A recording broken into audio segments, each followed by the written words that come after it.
बेटा, कल वीडियो में हमने बात की थी about dot product of two vectors, या जिसको हमने स्केलर प्रोडक्ट का नाम दिया था, और जहाँ से रिजल्ट मिला था हमें A vector dot B vector equal to A B cos theta. मतलब the dot product between any two vectors is equal to the product of magnitude of A, magnitude of B and cosine of the angle between the.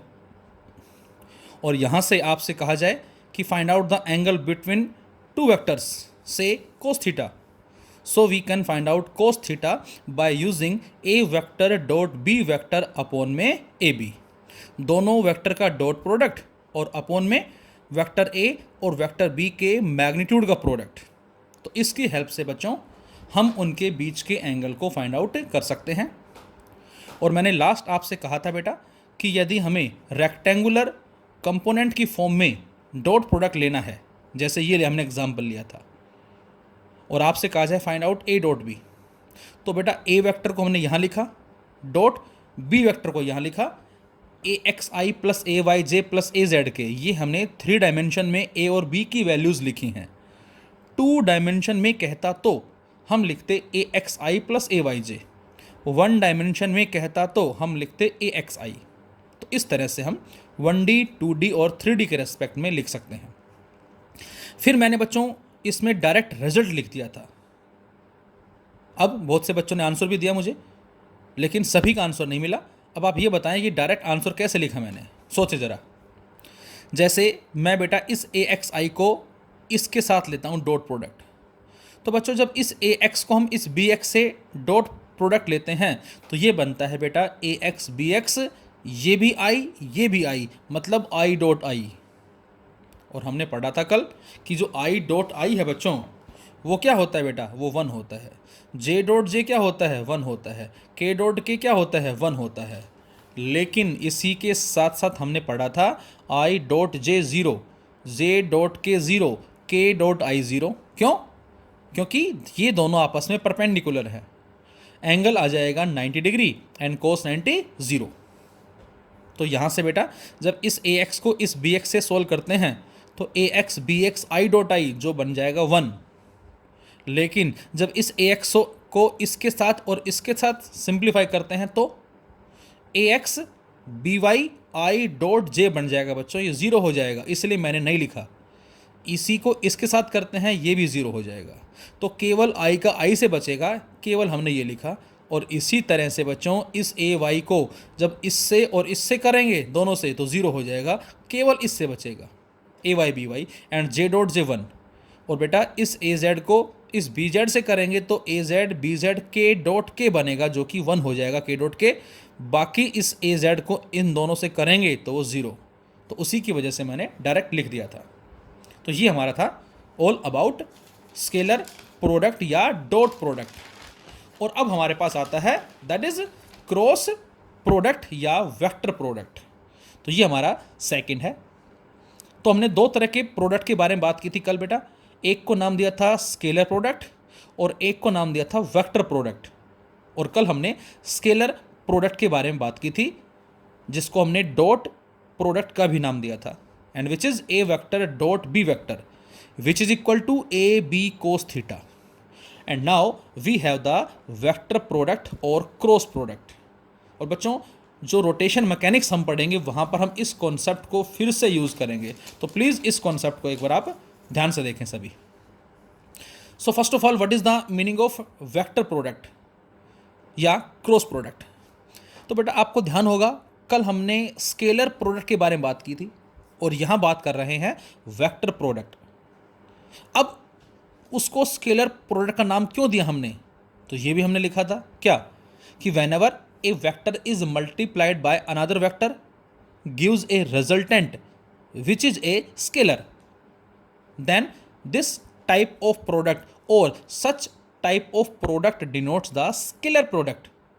जब कभी बच्चों vector को vector से multiply करें resultant scalar आए तो उसको हमने स्केलर प्रोडक्ट का नाम दिया था। लेकिन यहाँ पर वेक्टर प्रोडक्ट है, मतलब इस केस में हम वेक्टर को वेक्टर से मल्टीप्लाई करेंगे और साथ साथ जो रिजल्ट आएगा बच्चों वो भी वेक्टर आएगा, और इसीलिए हम इसको क्या बोलते हैं, vector product or cross product.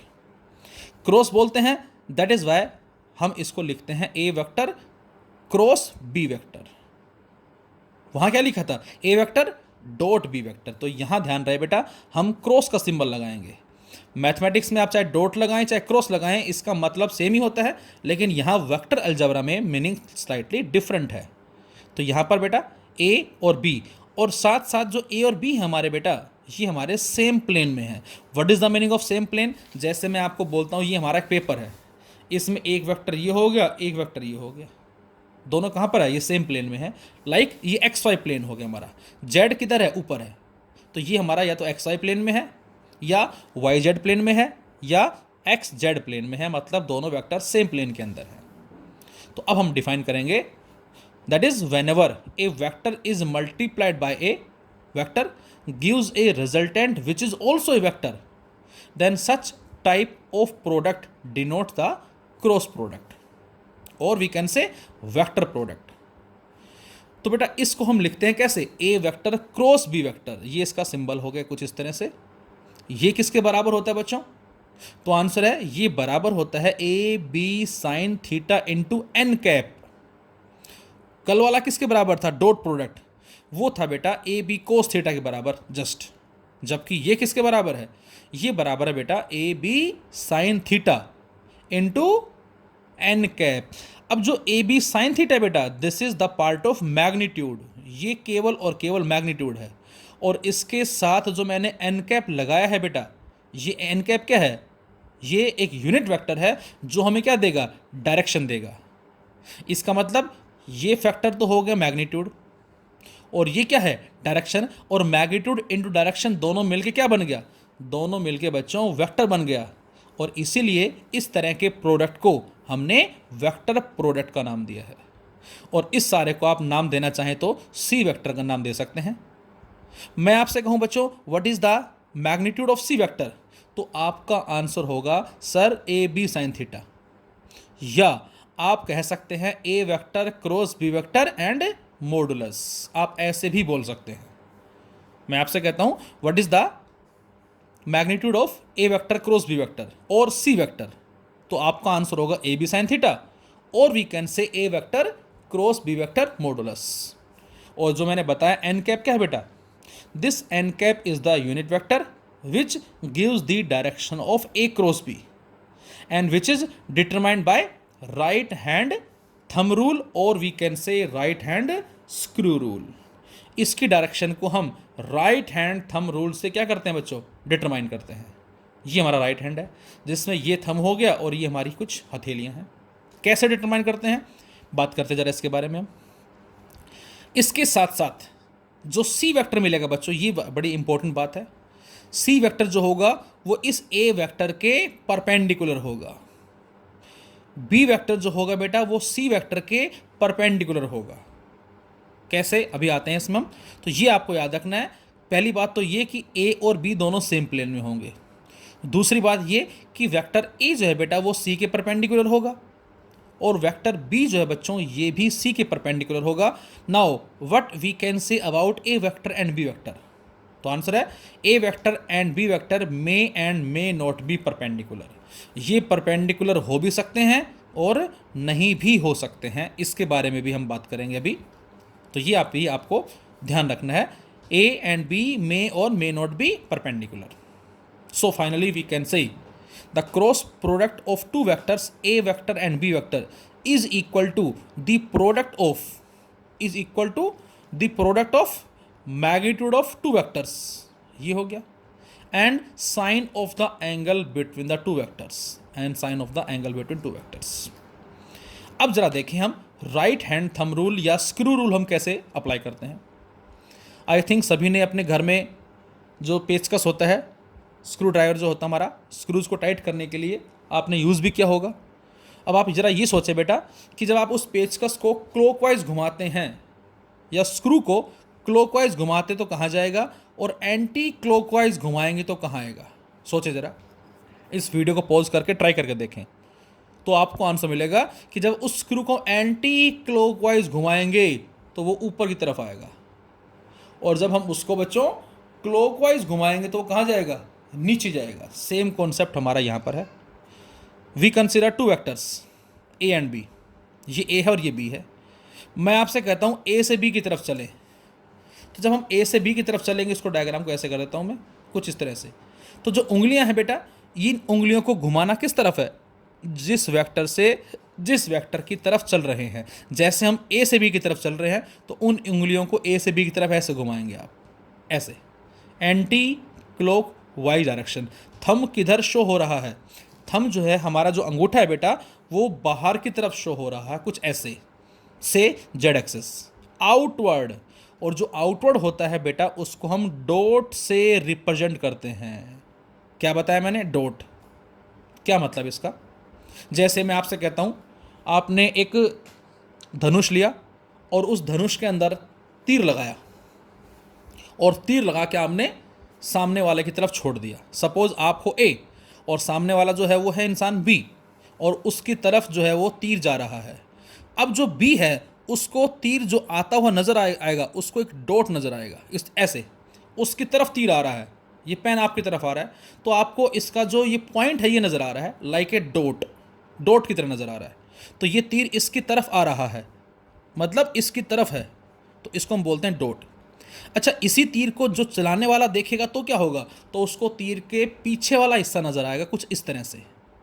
तीर के पीछे जो हिस्सा कुछ ऐसे होता है लाइक ए क्रॉस, ये हिस्सा नजर आएगा। तो इससे दूर जा रहा है, इसकी तरफ जा रहा है, तो जिसकी तरफ जाता है इसको हम बोलते हैं क्या, आउटवर्ड, और जिसके अंदर की तरफ जा रहा है उसको बोलते हैं इनवर्ड।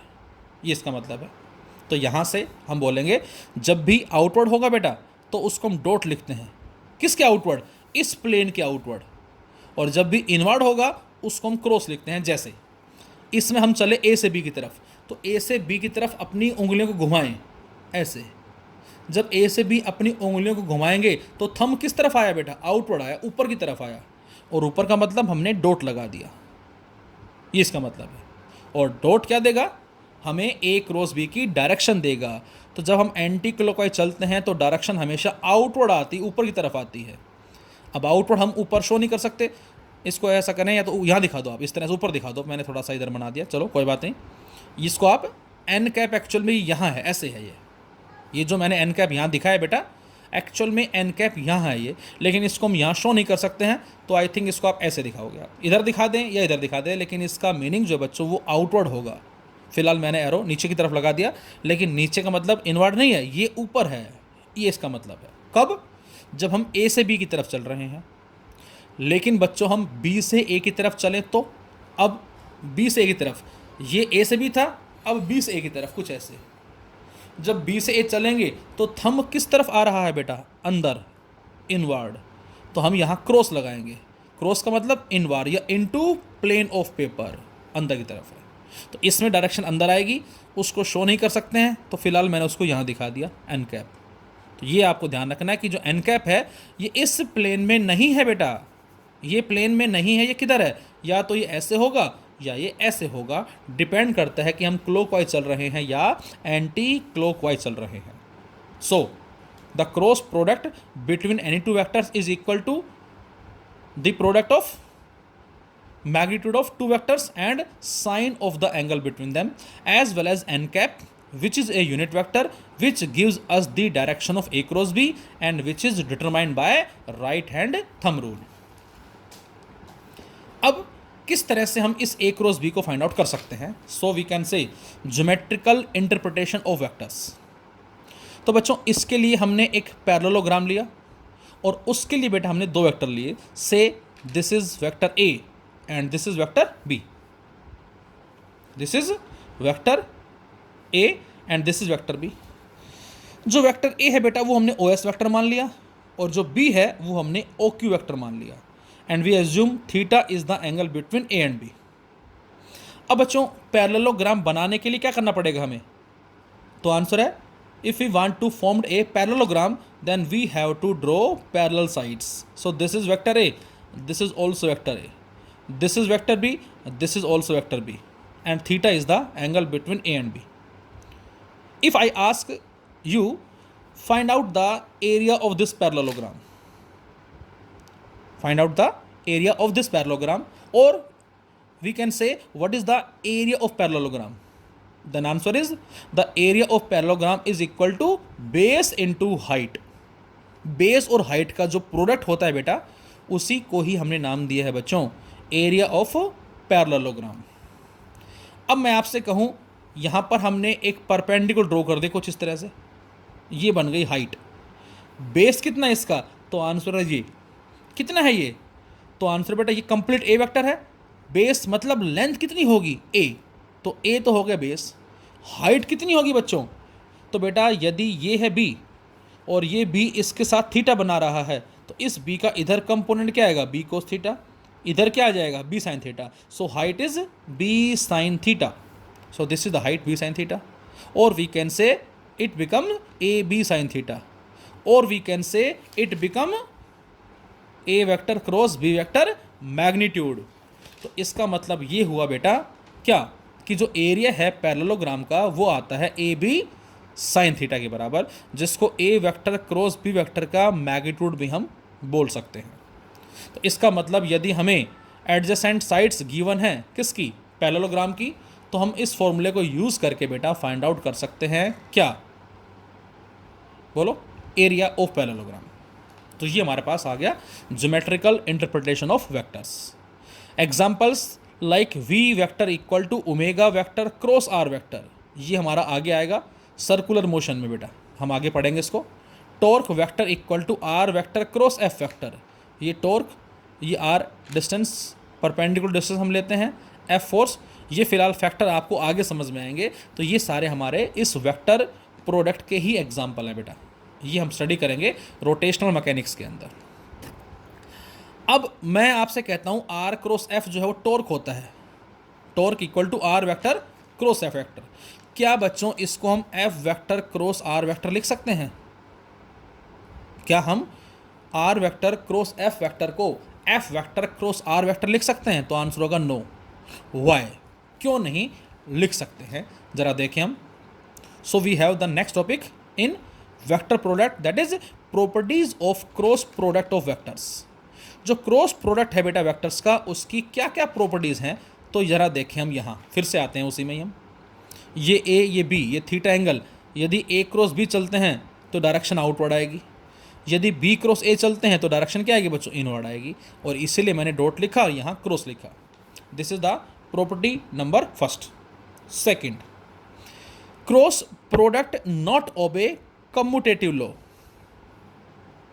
जो क्रॉस प्रोडक्ट है बेटा ये कम्यूटेटिव लॉ को ओबे नहीं करता, मतलब इसका मतलब है A vector cross B vector is not equal to B vector cross A vector.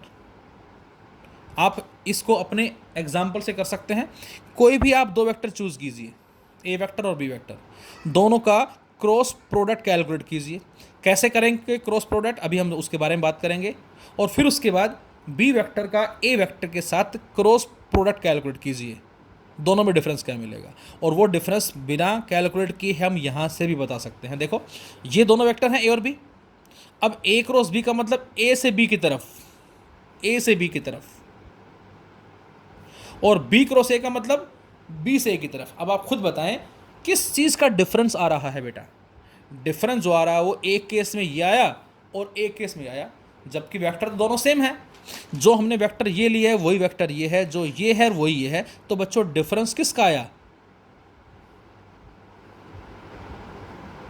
Dot और क्रॉस का। मतलब ये कि एक की डायरेक्शन आउटवर्ड होगी और एक की इनवर्ड होगी, और इसीलिए हम बोलते हैं क्या, A vector cross B vector is not equal to B vector cross A vector. बेटा एक की डायरेक्शन आउटवर्ड है और एक की डायरेक्शन इनवर्ड है, सो वी कैन से ये आपस में बराबर नहीं होंगे। हाँ, दोनों का जो मैग्नीट्यूड होगा बेटा वो बराबर होगा, ये आपको ध्यान रखना है। डायरेक्शन अलग अलग होगी लेकिन दोनों का जो मैग्नीट्यूड है वो सेम रहेगा। So magnitudes are equal but not direction. तो इसका मतलब क्या हुआ, A vector cross B vector जो है वो बी क्रॉस ए के बराबर नहीं है, तो किसके बराबर है, minus B vector cross A vector, ये बराबर होगा, इसके माइनस के बराबर होगा, ये इसका मतलब। Third property, self cross product of A vector is zero. मतलब इसका मतलब बेटा किसी भी वेक्टर का खुद उसी वेक्टर के साथ जो क्रॉस प्रोडक्ट होगा वो जीरो होगा। क्यों जीरो होगा देखें जरा, A vector cross B vector equal to A B sine theta N cap. Similarly A vector cross A vector equal to A sine theta N cap. अब ये भी ए ये भी ए, मतलब दोनों वेक्टर सेम है। और यदि दोनों वेक्टर सेम है तो थीटा क्या होगा बेटा, ऑब्वियस है थीटा जीरो होगा, क्योंकि दो वेक्टर सेम कब होते हैं, जब वो इक्वल होते हैं। दो वेक्टर सेम कब होते हैं, जब वो इक्वल होते हैं। और जब इक्वल वेक्टर होंगे थीटा जीरो होगा, क्योंकि इक्वल का मतलब सेम मैग्नीट्यूड सेम डायरेक्शन। तो थीटा जीरो और theta zero sine zero zero, so A cross A is zero. अब बच्चों बड़े ध्यान से देखें इसको। What is the value of I cross I, what is the value of J cross J, what is the value of के cross के। तो जैसे A cross A sine theta N cap है, सेम उसी तरह से आई क्रॉस आई क्या होगा बेटा, आई क्रॉस आई होगा आई साइन जीरो, क्योंकि दोनों एक्स एक्सिस में है। जे क्रॉस जे क्या होगा, जे साइन जीरो, क्यों, क्योंकि जे वाई एक्सिस के अंदर है। के क्रॉस के क्या होगा बेटा, के साइन जीरो, दोनों जेड एक्सिस के अंदर है। तो बेटा आई क्रॉस आई, जे क्रॉस जे, के क्रॉस के क्या होगा, जीरो होगा। लेकिन बच्चों ये बताएं जरा, आई डॉट आई क्या होगा, ये वन होता है बेटा, ध्यान रहे। जे डॉट जे क्या होगा, के डॉट के क्या होगा, वन। तो ये आपको ध्यान रखना है। डॉट प्रोडक्ट में आई डॉट आई वन होता है, क्रॉस प्रोडक्ट में आई क्रॉस आई जीरो होता है। अब आप सोचो ऐसा क्यों, तो आंसर है बेटा डॉट प्रोडक्ट में एंगल कोस थीटा होता है और क्रॉस प्रोडक्ट में एंगल साइन थीटा होता है। दोनों ही कंडीशन में थीटा तो जीरो है। अब आई dot I I cos theta, I cross I sign theta, और दोनों ही केस में थीटा जीरो। जब थीटा जीरो यहाँ रखते हैं तो यहाँ वन बनता है बेटा, लेकिन यहाँ जीरो रखते हैं तो यहाँ जीरो बन जाता है। तो ये बड़ी इंपॉर्टेंट बात है और ये कॉन्सेप्ट हमारा न्यूमेरिकल्स में बहुत बार यूज़ होगा। तो किसी भी वेक्टर का उसी वेक्टर से जो क्रॉस प्रोडक्ट है बेटा वो जीरो होता है। इसी कैटेगरी में property number fourth, vector product is distributive provided the order of vector is maintained. क्या मतलब इस बात का, ये हमसे कह रहा है कि जो वेक्टर प्रोडक्ट है बेटा ये डिस्ट्रीब्यूटिव हो जाता है। कैसे, A vector cross B vector plus C vector. हमें ए वेक्टर का क्रॉस प्रोडक्ट निकालना है बी और सी के एडिशन के बाद। तो इसको ऐसे भी लिख सकते हैं, मतलब या तो आप बी और सी को ऐड कर दें, जो आंसर आए उसका ए के साथ क्रॉस प्रोडक्ट निकालें। वो आंसर किसके बराबर होगा, वो बराबर होगा इस ए का बी से क्रॉस प्रोडक्ट, उसके बाद प्लस इस ए का सी से क्रॉस प्रोडक्ट। मतलब पहले ए का बी से क्रॉस प्लस फिर ए का सी से क्रॉस। और मैंने एक वर्ड लिखा है the order of vector is maintained, मतलब ये कि आप अपनी मर्जी से इस बी को यहाँ और इस ए को यहाँ नहीं कर सकते। आप अपनी मर्जी से ए को यहाँ और सी को यहाँ नहीं कर सकते। मतलब आप ऐसे नहीं लिखोगे इसको, आप B cross A plus C cross A, order change नहीं करेंगे। ऑर्डर जो है वो स्ट्रिक्टली मेंटेन होना चाहिए, अदरवाइज ये प्रॉपर्टी फिर यहाँ अप्लाई नहीं होगी। So vector product is distributive provided the order of vector is maintained. Property number fifth, cross product of vectors is associative.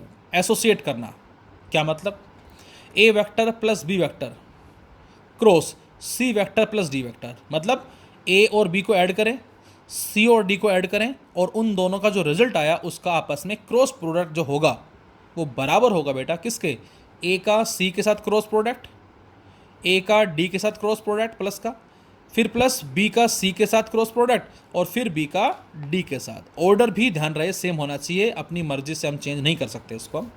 तो this is property number fifth.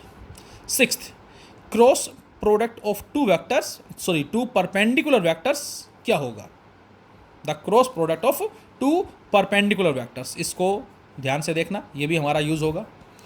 दो perpendicular vectors का cross product क्या होगा, से A cross B equal to A B sine theta N cap.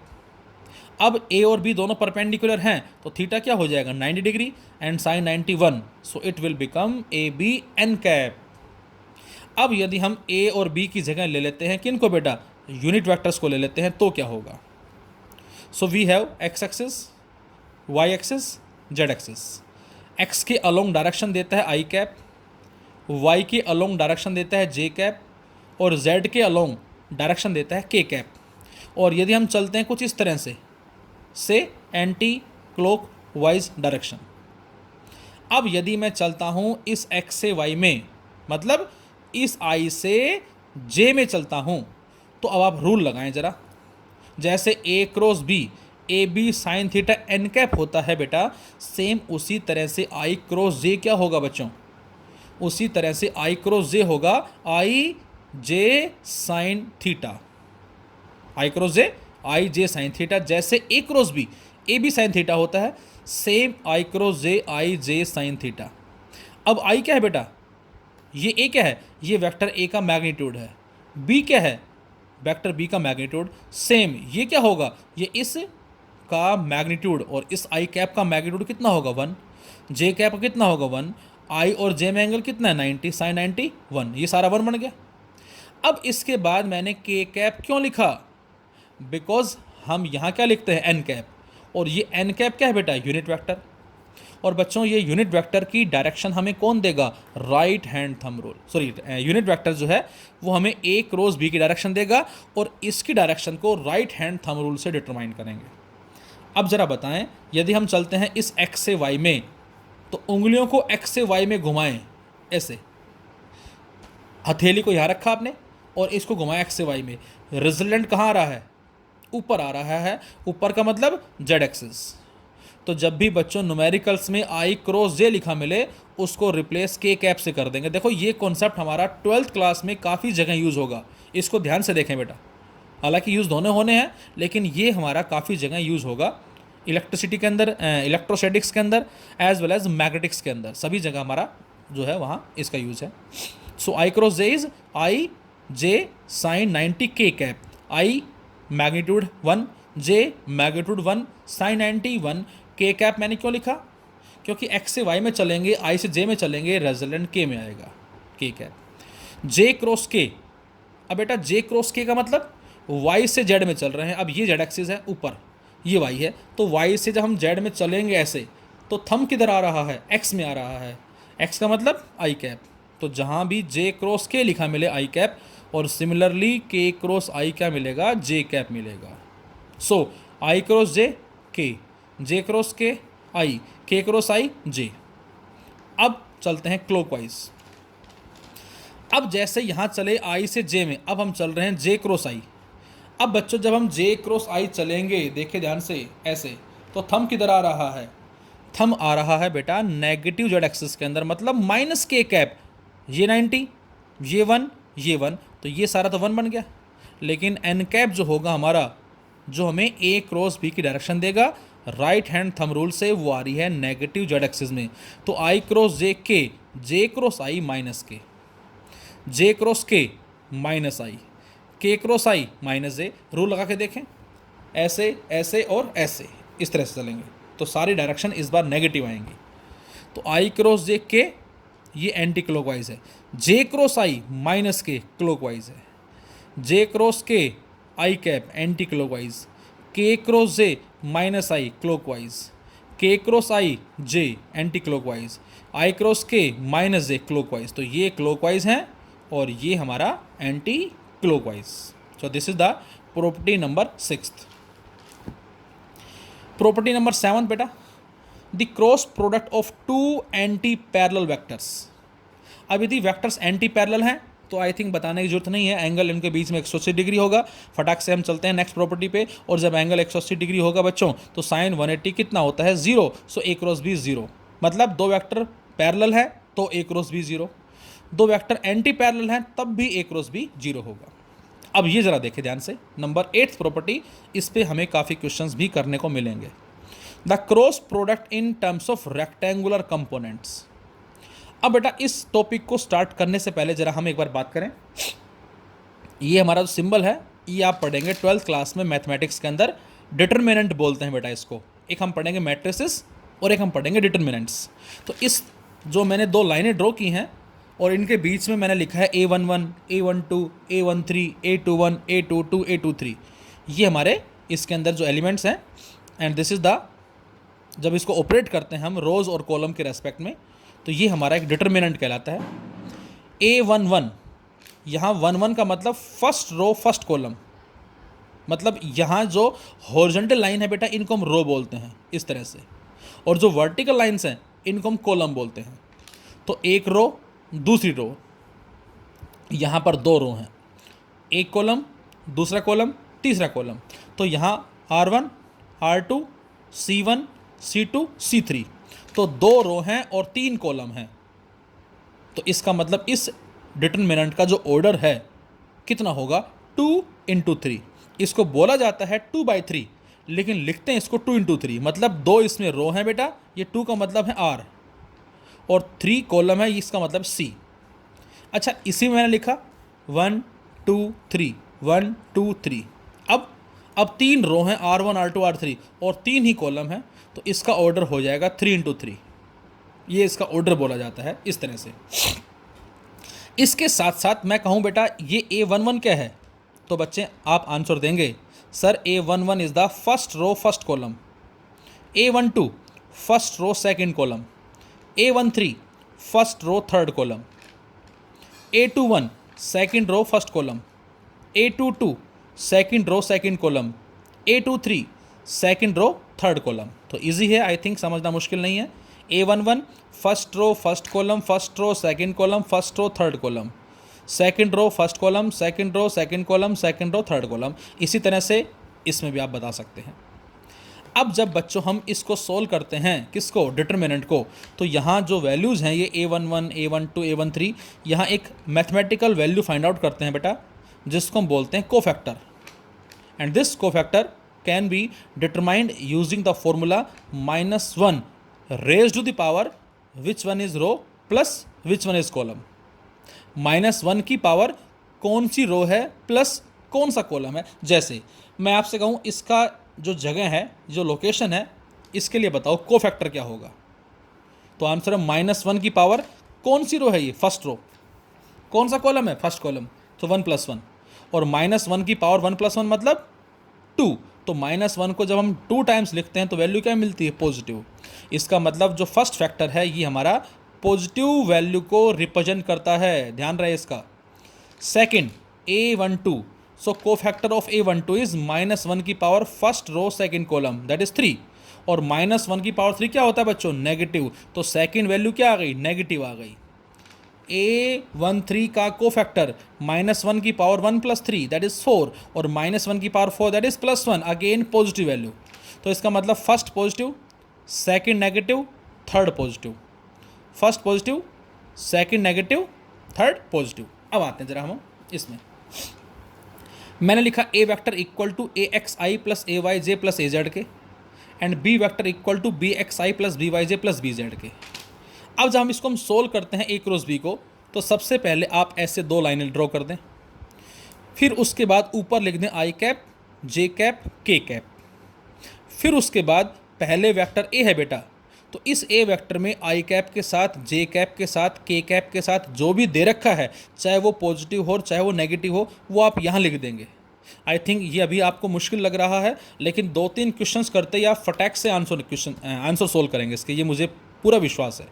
एक बार थोड़ा सा देखने में मुश्किल लगता है, 1-2-3 क्वेश्चन सोल्व करने के बाद आप इन क्वेश्चंस को, इन प्रॉब्लम को बड़ी चुटकियों में करेंगे, देखना आप। तो ये लिखा हमने, उसके बाद IJK लिखा, फिर जो वेक्टर पहला है, ध्यान रहे जो पहला है उसके I cap, J cap, K cap के साथ जो वैल्यूज़ है वो पहले लिखेंगे हम। फिर जो वेक्टर बाद में है उसमें I कैप के साथ क्या है वो यहाँ लिखेंगे, J कैप के साथ क्या है यहाँ लिखेंगे, K कैप के साथ क्या यहाँ लिखेंगे। जैसे मैं आपसे कहता हूँ, चलो एग्जाम्पल लेते हैं, फिलहाल हम पहले इसके बारे में बात करते, फिर लेते हैं एग्जाम्पल। I कैप, अब I कैप फर्स्ट, और फर्स्ट जो पोजीशन है वो क्या होती है, पॉजिटिव, तो पॉजिटिव I1 लगा दिया आपने। अब जरा देखें ध्यान से, अब जब हम I1 लिखेंगे यहाँ, अब आप इसको छोड़ दो, इस पहले ही कॉलम को इसको छोड़ दो। अब आप क्या करें, इसका मल्टीप्लाई इसके साथ करें AYBZ, माइनस इसका मल्टीप्लाई इसके साथ करें AZBY, और वो यहाँ लिख दें। कब, जब हम I कैप लिखते हैं तो इसको छोड़ दो। अब आप सोल्व करते हैं। इसका मल्टीप्लाई इसके साथ माइनस इसका इसके साथ, A Y B Z minus A Z B Y A B Y, ये आ गया। सेकंड जो है बेटा वो नेगेटिव वैल्यू है, माइनस जे लगा दिया इस बार मैंने बच्चों। माइनस जे क्यों लगाया? क्योंकि ये नेगेटिव है माइनस जे। उसके बाद अब इसको छोड़ दो, अब इस चलना हमेशा ऊपर से है, अपनी मर्जी से चेंज नहीं करना है इसको। जैसे मैं ऐसे चल रहा हूँ, ऊपर से नीचे फिर इधर से ऊपर, अपनी मर्जी से ऐसे नहीं करना, हमेशा इधर से चलना है आपको, ये भी ध्यान रहे। जैसा मैं रूल बता रहा हूँ, इसको इससे करें ए एक्स बी जेड, माइनस करके इसको इससे करें ए जेड बी एक्स। उसके बाद प्लस के कैप, प्लस क्यों लिखा? Third is also positive, plus के कैप लिख दिया। अब इसको छोड़ दो, इसका इसके साथ माइनस इसका इसके साथ, तो क्या आ जाएगा? के ए एक्स बी वाई माइनस ए वाई बी एक्स, ये हमारा आंसर आ जाएगा। जैसे मैं आपसे कहता हूँ A vector equal to 2i minus में 3j प्लस में 3k, ये मान लेते हैं हम, and B vector equal to minus I plus J minus 2k, ये आपको दे दिया। और आपसे कहा जाए find out A cross B, तो क्या करें हम? आई जे के, 2 माइनस 3 3 माइनस 1 1 माइनस 2, ये आ गया। अब इसको छोड़ दो, अब इसका मल्टीप्लाई इसके साथ, जब माइनस 3 को माइनस 2 से करें कितना आ जाएगा? प्लस 6 यहाँ लिख दिया, माइनस इसका इसके साथ 3, माइनस जे कैप लगाए बेटा। अब माइनस जे कैप लगाए, अब इसको छोड़ दो, अब बीच वाले को इसको, अब क्या करें बोलो? 2 का मल्टीप्लाई माइनस 2 के साथ -4, माइनस इसका इसके साथ, तो जब 2 का इससे करेंगे तो -4 आ गया, फिर माइनस साइन, और इसका इससे करेंगे तो -3 आएगा, ये +3 बन जाएगा, प्लस के कैप, ये आ गया। अब इसका इसके साथ करें 2 माइनस माइनस प्लस फिर माइनस, तो 2 माइनस 3, तो कितना आ गया? ये आ जाएगा बच्चों 3i और ये प्लस जे और ये माइनस के कैप, ये हमारा आ गया आंसर बच्चों। किसका? ए क्रॉस बी का आंसर आ गया। अब आप बी क्रॉस ए निकालें, जब आप इसी तरह से बी क्रॉस ए निकालेंगे तो आएगा -3i प्लस -3i माइनस जे प्लस के, मतलब ए क्रॉस बी जो आएगा वो माइनस बी क्रॉस ए के बराबर आएगा। तो बेटा ये हमारे पास है क्रॉस प्रोडक्ट और इसकी कुछ प्रॉपर्टीज़। तो ये हमारा वेक्टर अलजेब्रा यहाँ कंप्लीट होता है। एक छोटा सा टॉपिक मैं और बताऊंगा आपको नेक्स्ट वीडियो में, that is projection of A vector या component of A vector on another vector, जिसका scalar as well as vector component हम फाइंड आउट करेंगे, और उसके बाद इसके न्यूमेरिकल्स जो है वो हम डिस्कस करेंगे यहाँ से। तो प्लीज़ अभी तक हम इसको कंप्लीट करें, और जो भी आपको वेक्टर अलजेब्रा में मैंने मार्किंग की हुई है, vector part 1, vector part 2, vector part 3, जो भी बच्चा जो लेट आया है या किसी रीजन की वजह से नहीं देख पाया बेटा, वो प्लीज़ सीरियल वाइज देखे सारे वीडियोज़ को। यदि बीच में से कोई वीडियो उठा के देखेंगे समझ में नहीं आएगा आपको। ये सारे वीडियोज़ आप प्रॉपर ऑर्डर में देखें, 1 2 3 4 5, और आपको बड़े अच्छे से समझ में आएगा ये। Thank you.